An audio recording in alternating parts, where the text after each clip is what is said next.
Today's reports suggest that Russian forces are continuing to attack hard from three sides. Kiev and Kharkiv still have not been taken, but the mayor of Mariupol in the south described the situation in his city as Armageddon. I want to ask you, Madam Ambassador, what your assessment, the assessment of your NATO colleagues is about how long the Ukrainians can hold these key cities.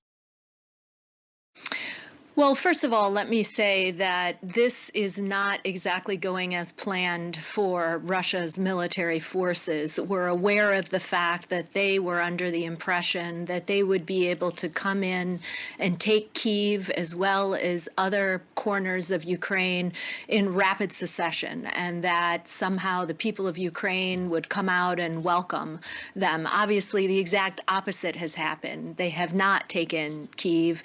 They have not been welcomed, and Ukrainian forces are doing just a remarkable job.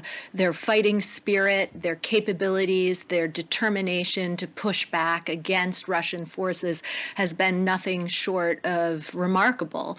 And so I think at this point, what we're seeing is the Russians trying to determine what to do next. The plan is not unfolding as they anticipated. Unfortunately, what appears to be happening is that they're turning to these indiscriminate attacks on civilians. We've seen attacks on all sorts of civilian infrastructure, tragic images of schools being hit, hospitals, maternity clinics, the list goes on and on.